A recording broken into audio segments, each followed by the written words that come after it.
Hey guys, the last video I made, I talked about upcoming top surgery and finally getting top surgery scheduled, and I said that I would make another video talking about the process that I've gone through. And at some point in time, I am going to make that video and talk about some of the emotions that I've had after scheduling top surgery. Things that I feel like most guys don't really talk about, or maybe they don't go through, but I have. But right now, this is gonna, I'm just gonna put out the big warning. This is gonna be a rant. It's my opinion and my opinion alone, maybe, but I feel like this is what I want to say. This is my two cents on some of the things that I see going on right now on YouTube. And not only on YouTube, but in other communities online that I have involved myself in.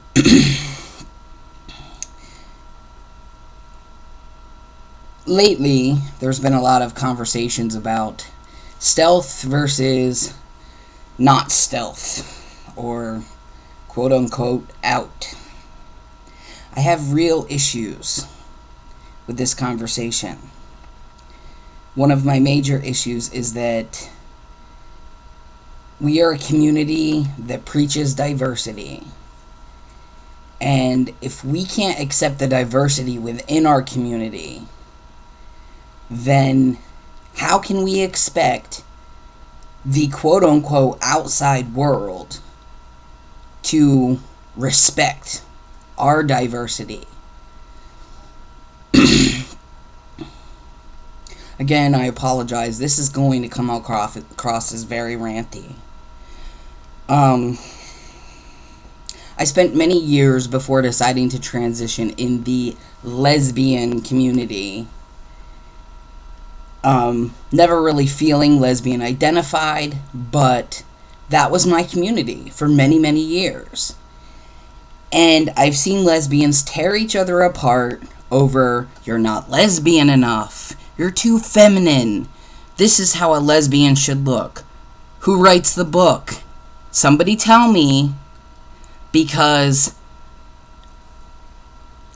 your gender identity, your sexual identity, it is as individual as who we are, who each and every one of us are. You can't say, she wears dresses and high heels and 10 tons of makeup and carries herself around with a Gucci bag and Prada shoes. I don't care what she looks like. She's a lesbian. She's part of our community.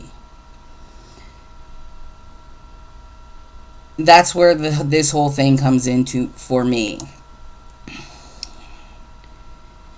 I have mixed emotions, mixed feelings about whether or not after top surgery, after my name is changed, after my gender marker is changed, whether or not I will reveal to very many people ever that I was born biologically female. Does that make me less trans? In my mind, no. In my mind, no. Am I trying to fit into anyone's box, into anyone's idea of what a straight man should look like? Hell no, and I never would. The reason that I never would is because for most people I come across as a very homosexual man, a gay man. My attitudes, a stereotypical gay man is what I basically mean to say. My attitude about things.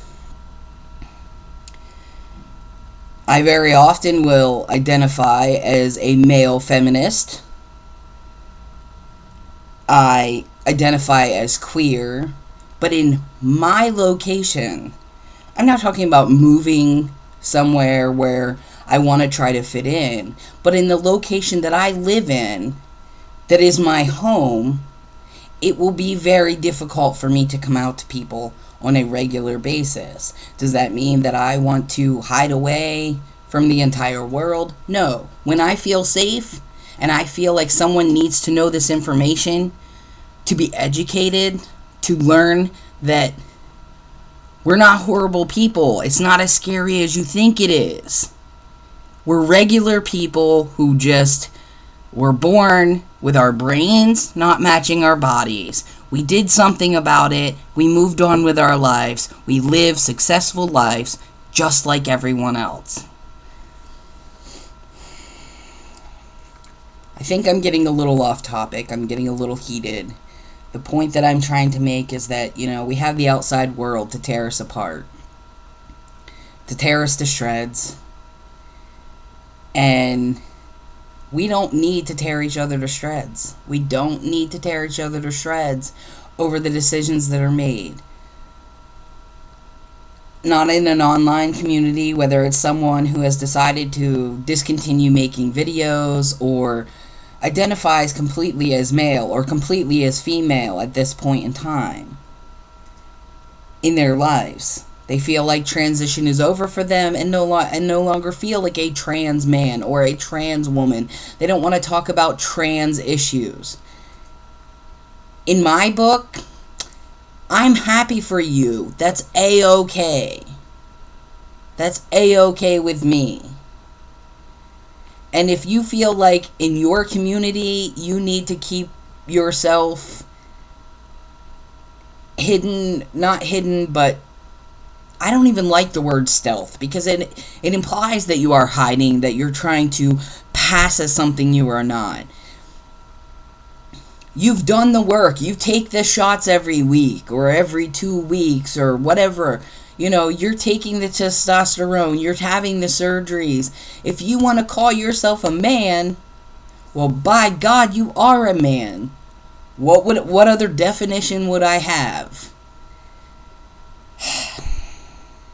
Okay, I'm done with my heated, long conversation, and I'm going to let you go. Again, this is a rant. It's my own humble opinion.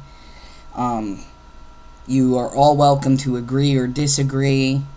I think that you'll find that throughout, history, there has been people who have transitioned, and most of the people they know don't ever know that they were born the opposite gender. You will also find people who run around and all they ever do is talk about the community. They stay completely involved in the community. They help other people who are going through it now. And then you're going to find your in-betweens. You're going to find your in-betweens where those people, they still want to help the community. They still want to be involved in the community. They still highly identify in the community. But yet, in their personal lives, they have a need, a desire, or for safety reasons. In my area, I live in Lancaster, Pennsylvania, people. Not a good place to come out and be like, oh, by the way, I was born female. Not a good place. Alright, like I said, this is my opinion. You're more than welcome to agree, to disagree. Just a little bit of a rant and felt like I needed to get it out. So, I'll talk to you guys soon, and I will update about top surgery and what's going on with that. Alright, later guys.